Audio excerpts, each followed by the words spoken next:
morning, Claxton students, staff, and families. Today is Tuesday, December 1st, and it's the 71st day of school.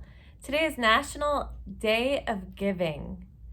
You've heard of Black Friday and Cyber Monday and all the sales and shopping during this time of year.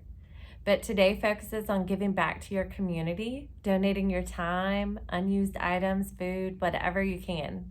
Today's weather is rainy with a high of 50 degrees. And now let's check in with our Hive B days, and together we read Tuesday with Miss Brown. Happy birthday today to our December 1st birthday people. Dana B in 4th grade, Claire B in kindergarten, Maggie T in 5th grade. Happy birthday, Claxton friends. Good morning, Claxton, and welcome to Together We Read Tuesdays. I'm your librarian, Miss Brown. So, real talk here. I have a confession. I almost didn't get this video recorded. I almost ran out of time. Don't tell Miss Nichols, but I did. Can I tell you what happened? So every morning when I come into school, I look at my list of things that I have to do. I keep a list of things that I'm working on and the things that I have to do. And when I finish that thing, I cross it off my list. And let me tell you, that is the most satisfying thing to go, cross that right off, done and done. Actually, if you promise not to tell anybody, serious, just keep it between you and me, I have been known to write something on my list that hadn't been written there, but that I got done. I'll write it on there and just cross it off, just because it's very satisfying to do so. It's a little weird, huh? Okay, so here's my point. So I had come in this morning and I put little stars next to the things that are the most important goals of the day, the things that I really need to get done this day, my big rocks, And one of those big rocks for today was to record this video for y'all. And then, stuff happened. The day just got crazy. I got all of these phone calls and just emails and people asking me to do all of these things. And all of a sudden, my to-do list was huge. It was too much. It was too much to do in one day. And I got really, really flustered. And it was really hard to focus for a minute. And I was just kind of spinning my wheels, not getting anything done. So finally, I honestly told myself, focus, Miss Brown, focus. And I sat down, ate my lunch, and I drank some water and rewrote my list, put my little stars on again. And here I am, recording your video. I practice putting first things first. I practice making a plan. I practice having my goals and tackling what I need to tackle first. Am I perfect at it? Nope. But when I falter, like I did today, I get back up, refocus on my plan, or else I'll never get anything done. So last week, I had shared some really beautiful books about giving thanks written by First Nations authors, and I hope you liked them. I was thrilled to see how many of you were requesting them for book pickup, and there were teachers reading them in classes, and it was great. And they were really gorgeous books about giving thanks, right? And First Nations authors don't only write books about giving thanks, right? So I wanted to share some must-reads, I said it, must-reads with you today. At the Mountain's Base by Tracy Sorrell, who is an enrolled citizen of the Cherokee Nation.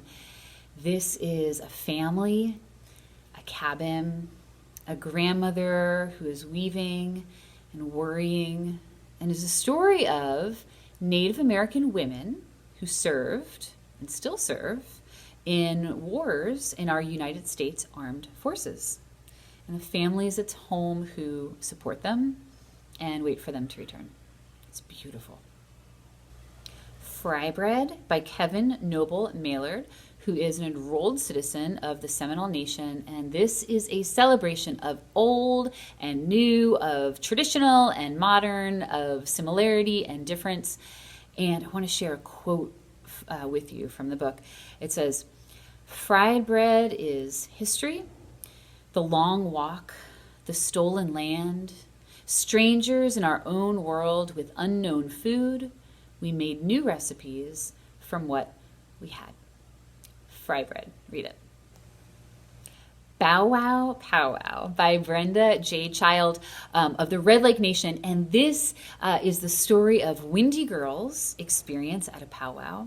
And after a long day, her dream about a powwow. It's written in English and is translated into Ojibwe. Indian Shoes by Cynthia Lytick Smith, who is an enrolled member of the Muskogee Nation, and she writes this short chapter book about what it is like growing up Seminole Cherokee. It is funny, it is sweet. I Can Make This Promise by Christine Day, who is an enrolled citizen of the Upper Skagit tribe. This is the story of a girl who finds out she has been lied to for most of her life and discovers one day up in her attic the truth about her past. Indian No More by Charlene Willing McManus, who was enrolled in the Confederated Tribes of Grand Rund, and she passed away actually during the writing of this book. And Tracy Sorrell, who we met earlier, who had written At the Mountain's Base, was able to complete it. This is historical fiction.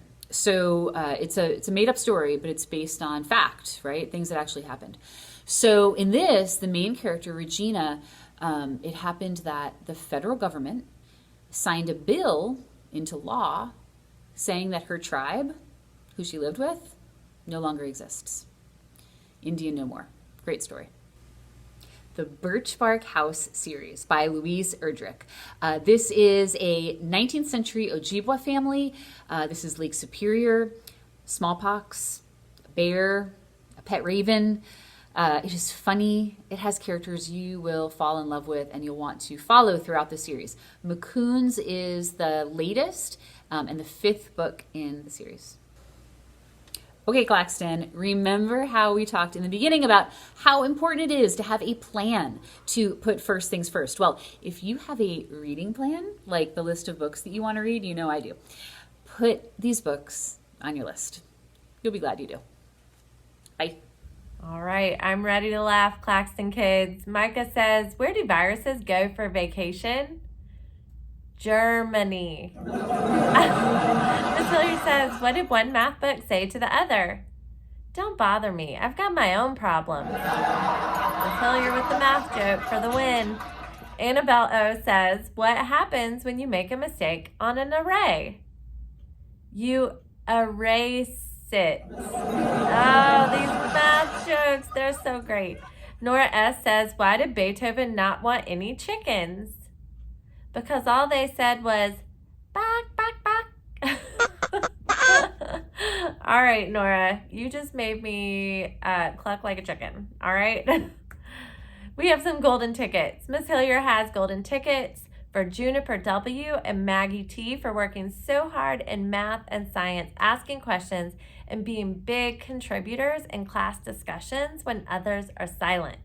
William N. has a golden ticket for Miss Baggerly for trying very hard to find fun educational games for us.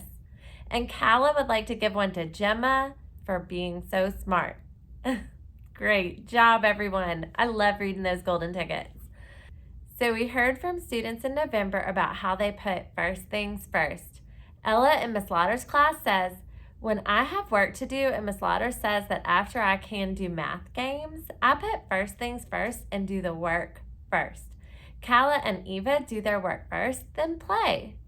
Zoe S says, every day before school, I make sure that I've eaten breakfast, brushed my teeth, and dressed before I log on to Google Meet. You are all living the 7 habits every day, and I'm so proud of the work that you're putting in right now. I hope you have a terrific Tuesday, Claxton leaders. Now it's time for the Claxton Pledge. At Claxton Elementary, I am a leader. I pledge to live the habits, value the arts, and celebrate our hive's diversity.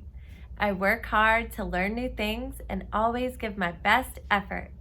I show respect to others and choose to be a leader in my community. I am attentive, responsible, thoughtful, and safe. I am a proud and dependable Claxton bee, even when no one is watching me. Remember, you and your family can send in jokes and golden tickets and shout outs to our email account, and we'll include them in the announcements as soon as we can. We're going to wait a little bit to set our wigs. The email account that you should email these to is clxannouncements@acsgmail.net. You can also submit to the CLX announcements by filling out the Google form on our remote learning website.